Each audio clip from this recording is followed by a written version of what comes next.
18 sampel produk makanan diuji oleh petugas BPOM. Hasilnya satu diantaranya mengandung bahan pewarna pakaian yang berbahaya. Produk ini beredar. Petugas menyita makanan yang ditemukan mengandung pewarna. Pengawasan obat dan makanan merupakan tanggung jawab bersama produsen, pemerintah, serta masyarakat. Pemerintah dalam hal ini meliputi pemerintah pusat dan pemerintah daerah.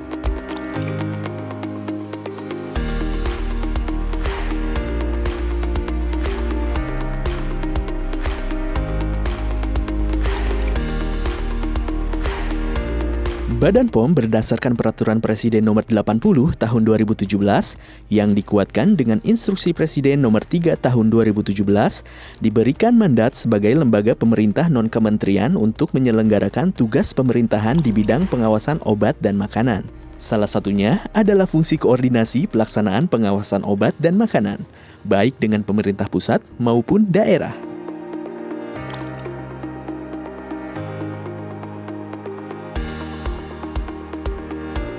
Dalam mendukung peningkatan efektivitas pengawasan obat dan makanan oleh pemerintah daerah, maka Badan POM menginisiasikan pengalokasian dana alokasi khusus pengawasan obat dan makanan.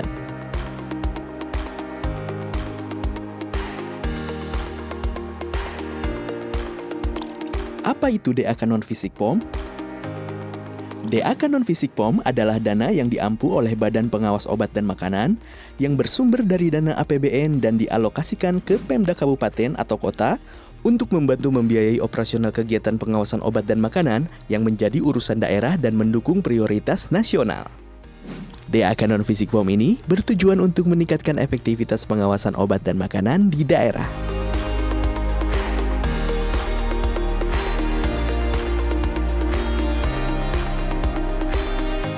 Pengelolaan DAK non-fisik POM meliputi perencanaan dan penganggaran, pelaksanaan kegiatan, pelaporan, monitoring dan evaluasi.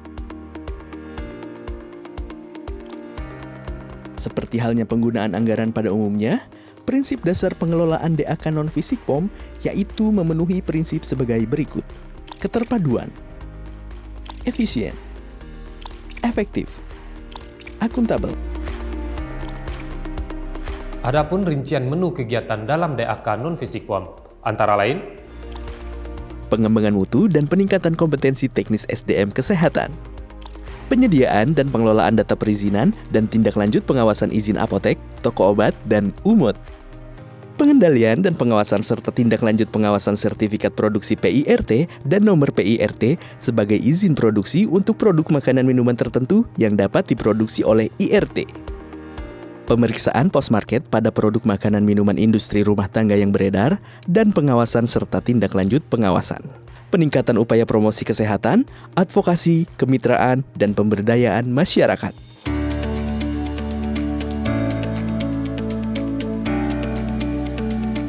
Adapun rincian kegiatan pada menu pemeriksaan post-market pada produk makanan dan minuman industri rumah tangga terbagi atas: inventarisasi sarana IRTP, pengawasan sarana IRTP, sampling dan pengujian pangan industri rumah tangga, monitoring tindak lanjut hasil pengawasan sarana IRTP.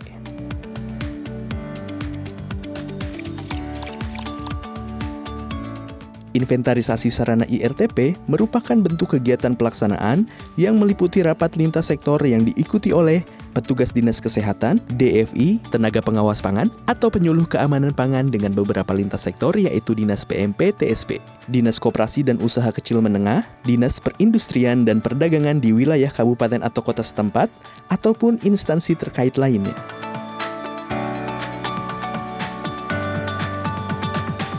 pelaksanaan kegiatan minimal dilakukan 1 kali dalam 1 tahun di semester pertama untuk menentukan sarana IRTP yang akan diaudit pada tahun ini. Pengawasan sarana produksi IRTP yaitu pengawasan dan pemeriksaan yang dilakukan terhadap sarana produksi IRTP yang telah mendapatkan SPP IRT. Adapun untuk jumlah minimal sarana sesuai yang tercantum pada berita acara kesepakatan.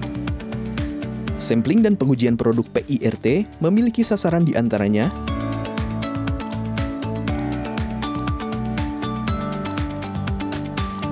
jumlah minimal sampling, sejumlah sampel yang tercantum pada berita acara kesepakatan. Sedangkan untuk kriteria jenis pangan yang dapat disampling yaitu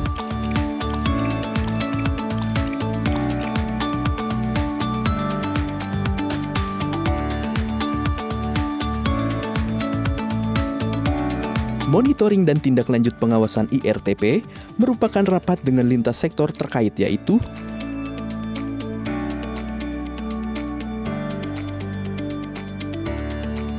pelaksanaan kegiatan minimal dilakukan 2 kali dalam setahun dalam bentuk rapat semester. Setiap kabupaten atau kota yang telah melaksanakan kegiatan DAK non-fisik POM ini diwajibkan melakukan pelaporan melalui Smart POM yang dapat diakses pada smartpom.pom.go.id.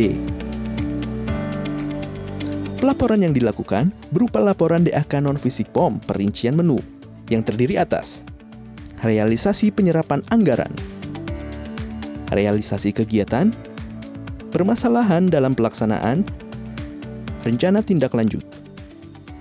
Pelaporan disampaikan setiap bulan paling lambat tanggal 10 bulan berikutnya. Kegiatan pengawalan DAK non-fisik POM dilakukan melalui antara lain 1. Advokasi dan bimbingan teknis pada pemerintah daerah kabupaten kota. 2. Audit pendampingan IRTP kepada pemerintah daerah kabupaten kota. 3. Forum konsolidasi kegiatan DAK non-fisik POM dengan pemerintah daerah kabupaten kota. Yang keempat, bimbingan teknis pengawasan posmarket pangan industri rumah tangga. Dan yang kelima adalah monitoring dan evaluasi pelaksanaan DAK. Sehingga kegiatan DAK non-fisik POM dapat dilakukan secara optimal dan percepatan pencapaian pelaksanaan kegiatan dapat dilakukan.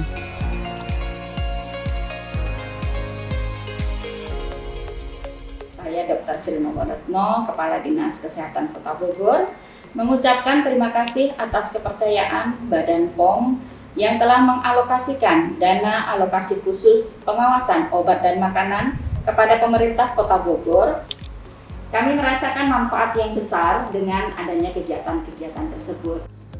Saya Kepala Dinas Kesehatan Kabupaten Banyumas mengucapkan terima kasih. Banyumas diberikan dana alokasi khusus untuk pengawasan obat dan makanan. Ini sangat bermanfaat bagi Dinas Kesehatan untuk memberikan pengawasan. Kita datang-datang ke apotek, ke pasar, dan lain sebagainya untuk mengawasi obat dan produk-produk makanan rumahan. Mengucapkan terima kasih kepada Loka POM Banyumas yang selama ini telah setia mendampingi kami memfasilitasi dalam kegiatan-kegiatan untuk pengawasan obat dan makanan.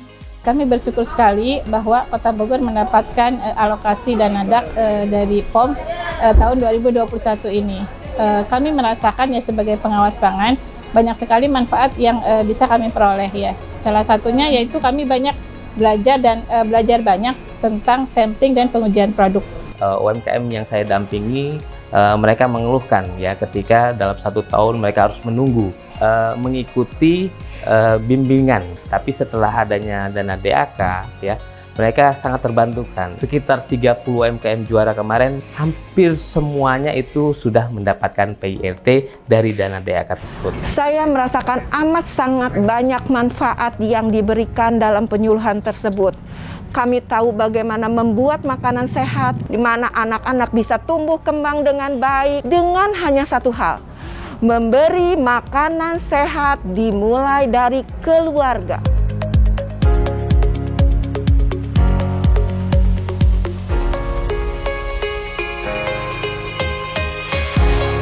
Pengalokasian dana alokasi khusus non-fisik POM sifatnya membantu pemerintah daerah kabupaten kota dalam meningkatkan efektivitas pengawasan obat dan makanan. DAK bukan sebagai satu-satunya sumber anggaran dalam pengawasan obat dan makanan. Kedepan diharapkan sinergisme Badan POM dan Pemda semakin kuat dan solid dalam upaya mengawal kegiatan DAK ini guna mewujudkan perlindungan kesehatan masyarakat dan daya saing industri rumah tangga pangan di daerah.